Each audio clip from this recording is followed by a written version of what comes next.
have a go. Obviously, if you had to put your hand up pretty quick for me to pick you, because if about 6 hands spread up, it's just like I need 2 people really quickly, you and you, done. Right? People don't, when you've got to make a decision, people don't muck around. So you've got to make it easy for them. So have a go. Just go, oh yeah, me. Right? So, and that also flows into get out of your comfort zone. So I spend so much time out of my comfort zone now, I'm going to be a nervous wreck. Right? So I got up to speak today. I had no idea what I was going to say until I walked in and went, oh, it's a footy room. What was the 3 words they wanted me to say? Wrote that down. Okay, it's going to be a footy kind of talk. So persistence, things, once you're out of your comfort zone, things don't go right because you don't know what you're doing. Okay, so I've already made a heap of mistakes in what I'm doing, but we're still moving, right? Still moving, still heading in the right direction.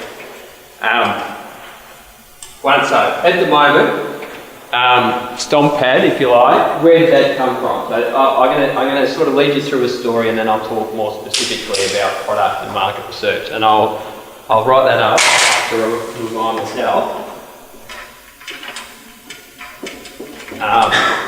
what to say. Okay, so we're getting out of our comfort zone. So where did all this come from?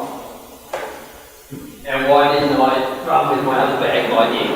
So who here has got an idea at the moment? Doesn't matter if you don't. Okay, so we've got 4 people who've got an idea. Anyone got half an idea?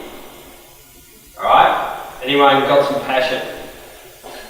Come on, put your hand up. I don't care if you haven't, just put your hand up. I've got passion, right? We're now in a I'm going to see everyone's hand up.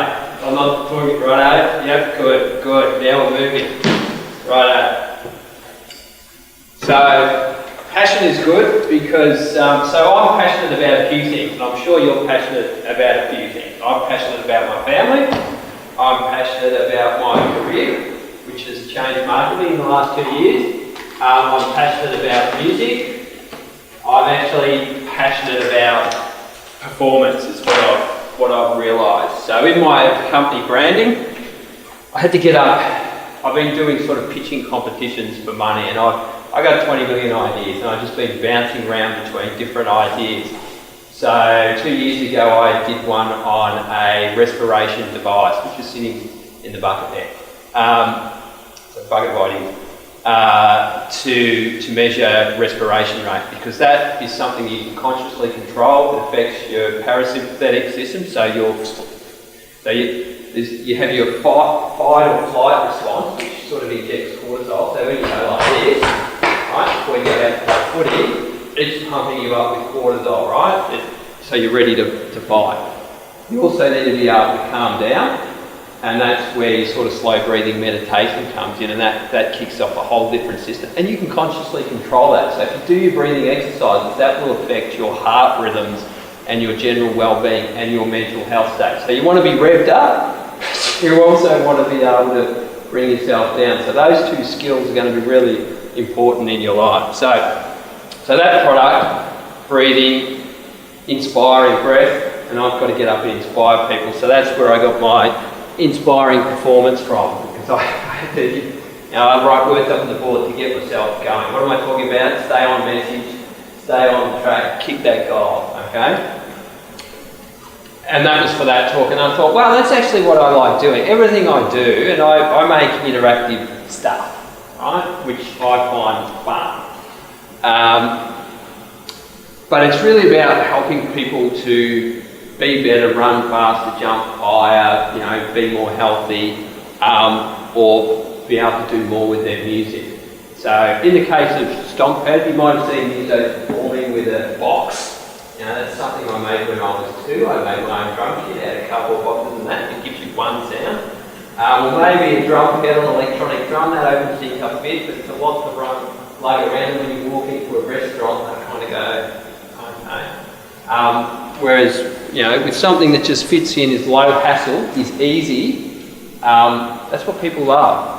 So you might find a product that you love and works for you and you know really well. You might be into sport, you might know everything about it, and so you know a product that's going to work really well there, and you know a lot of people in sport. Bang, you're away. Okay, so the story of Stomp Pad's a little bit, it's convoluted, and I'll lay it out for you. Right, In 2007, I made an air guitar on a whim at work because I could, and I was massive for 2 weeks, believe it or not. I was on Chinese and Japan TV. I was on the BBC. The story went out hundreds of millions of people. Hard to believe. Here I am, however many players talking to you. But as a result of that, I got Cyro into doing some science research. So at that time, my mission was $5 for research, keep yourself in a job, right? That's what researchers do, as well as all the other good stuff that happens, right? So I ended up at the Australian Institute of Sport, and the head of applied research there was in the boxing. Australia had never won a gold medal in boxing, and that's because boxing is a crap sport. It's not fair. So most of the punches that get scored are when you hit yourself in the head, which is ridiculous because that's how people get hurt. I didn't like boxing. I actually hated boxing, but it's actually great for fitness because you've got your arms and legs going. If you want to get fit, get your arms and legs going. The only reason why I'm vaguely fit is because I play drums and that's arms and legs going a lot, really fast. Anyway, so they wanted a scoring system so that you can have a fight, a bit like our little competition before, and know who won, right? He got 209, he got whatever it was, 197, he won, right? Footy game, they kicked 10 goals, they kicked 9 goals, 5, 10 goals, 9. I think the umpire is probably plus minus 3 goals, minus. So we made a boxing system, and that was a conversation over dinner one night with Alan up in Canberra. He had this crazy system that they were using that wasn't accurate, but it was something, which is better than nothing. Something is always better than nothing. It's not hard to have something, no matter what it is. It could be a chicken setting. You saw that story back. From nothing to something, an egg. Sometimes it'll be sitting on the floor there, that. Here we go, there's something. What can we do with that? That's what you do. I walked in the room, yep, okay, we'll make something of this. You can do that. Anyway, boxing, so I said it's got to be dead simple. I've been studying electronic textiles. The only products on the market were an iPod controller, riding off the back of the growth in iPods at that time, and heart rate monitors. The two things they had in common were absolute dead simplicity. So working at Cyro, I was like, well, if I'm going to get something off the ground here, it's got to be dead simple. So I'd kind of gone there for strange measurement technology, which the air guitar came out of, but that was a really complex item. So in designing this system, I used all my knowledge. Keep it simple, keep it simple, keep it simple. Well, we can have 2 bits of conductive stuff and we join it together and we close the switch. So just like the light switch in the corner, we connect A and B and the light comes on. Bit of conductive stuff, connect A and B, the light comes on, we score a point. We put that where we want the scoring to be, bingo. Whole new scoring system. I mean, we've seen this last year. So we're away with that. So I said, if I can't make you that in a week, I'm a joke, right? So, what you're going to learn about now is diminishing returns, okay? So in research, my mantra was always, we need to get more than half the way with our first step, right? Because every step after that will never be as far, right? So, you're always going to get smaller and smaller. Anyway, we sorted that out. So coming out of that, I'm now out of Cyro and I've got to feed myself and my family. What else can we do with that? Well, we've got a whole community built around that. I could make something that we stick on a boxing bag that plugs into your iPhone thing, which does, and counts how many times you do that, and it's a fitness product. Alright? So if that was too complex, they're not prepared to pay enough money for that. So there's a variation on that. We could also do a game of soccer, which I reckon would be massive in Asia. In apartments. It's a lot of fun, my kids have played it. So we have a soccer ball, which is a balloon and a piece of conductive stuff. It contacts that, a bit like you saw with the feet, bang, towards the goal. Immediately, I used to play a lot of these games at home in the lounge room, and there was always fights and argument over what was a goal and what wasn't a goal, right? So the last World Championship title fight, the guy who lost thought he'd won the fight, alright? Soccer, they still have problems with goal line technology. This is goal line technology, I know whether it's a goal or not. And then it's like, well, let's do fitness stuff. Let's make competitive skipping. I was almost going to make those guys do skipping tonight, but I just thought it was going to be too hard. If you run on the spot for a minute flat out, and you only score a point in this, if you both your feet are off the ground at the same time, you're going to get fit. You're only going to do it for a minute about 3 times a day. you know what? They're all great ideas. But it's like, what am I prepared to do, right? I'm going to go out and do a crowdfunding campaign, and I nearly went out and did this, but there was a supplier missing, right? So there's a bit in that went broke last year, so it's like, well, they can't do that. And the only reason I was going to do that is because there's, tens of thousands of people who know about that, who we could hit up for money. So I'm sorry that sounds terrible, but we're now tracking down who cares, and will they pay for it? Could we make that at a price point? So understand how much things cost and what people are prepared to pay. So I was almost going to do this, the general fitness thing. It's just like, nah, it's got to be dead simple. This is dead simple. It's like, can we make it smaller? And at the same time, I was playing around with music. So that's how we got from all of that to this. It's like, I'm a muso, I kind of know musos, but I actually don't know that many, and I'm actually not famous. So no one cares, really. But people do care about performing and having backing. And you come back later, you can have a go. I think we'll run out of time for that. So that's product research. That's born and bred. So for me, leap of faith is get out of that and do marketing. So if we're going to have the next slide somehow. Here we go. So if you go to blogstrategizer.com, so if you've got a pen, write that down, or I'll get it to you somehow. This talks about dealing with customers. So if you guys have got an idea, you're passionate about something, and you will know people, even your parents, who will be interested enough to talk to you about your idea, right? So you need to start talking to people to get feedback on, is it a good idea? Would you want this? What features do you want? Would you like it? Right? So you can be direct contact. So, who plays guitar here? Right, have to come outside your comfort zone. Just play one chord. So, have you ever tapped your foot before? So, we're now doing customer research, but I'm present, okay? You don't have to do it, it's all right. But do come back and have a go. All right, the key thing is you have to talk to them, you have to get them out of their chair, they have to trust you enough, so thank you, to come up and give it a go, okay? So do that, because they're going to give you valid feedback, and I'm sorry that I didn't get your feedback this time. Time is ticking.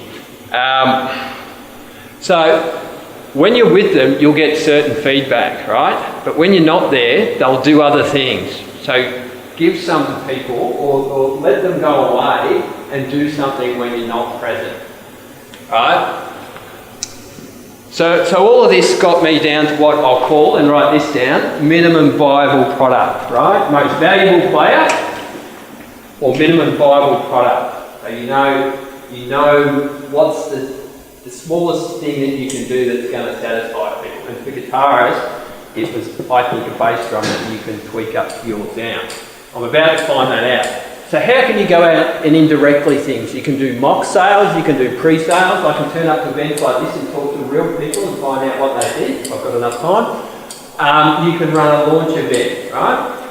And or, which I hope someone does this year, because it'll be a point of difference and you'll definitely make the grand final, I reckon. You can do crowdfunding. So at the moment, I'm running a crowdfunding campaign in my ignorance. I did do a mock one last year just to see what had happened. Right, so a crowdfunding campaign, I don't know if you know about these, but you've it's a bit like the egg thing, but you've got, say, 60 days, and there's a whole host of sites. So there's Possible, spelled with a Z, in Australia, which I would recommend you guys use. There's Indiegogo in California, and there's Kickstarter. So there's three that I'll name for the sake of it. Have a look at the products on them, and they're like a pre-sale space, and they're great because I haven't worked out how to manufacture that yet. I know how I can make it, but I don't have that. I haven't got a shed full of those at home. I don't want to do that. That's lost money. It's a way to test the market. Does anyone want this? Engage media and get feedback. Have I priced it right? So if you're going to pitch a price, work out what you think it costs. Let's say for you to make $30, and then multiply that by 5, right? So it looks like you're making a lot of money. So this is entrepreneurism, because you need that, at least that, because all of that $120 margin in between is just going to get eroded, right? Things are going to go wrong. So aim high, because you can cut this back. This is only going one way, right? It's only going to go south. And someone's going to copy it and rip you off. Yes, sorry. So really it's just a survey to find out how much people want the product. Yes, you can do that. Yes, I Do that.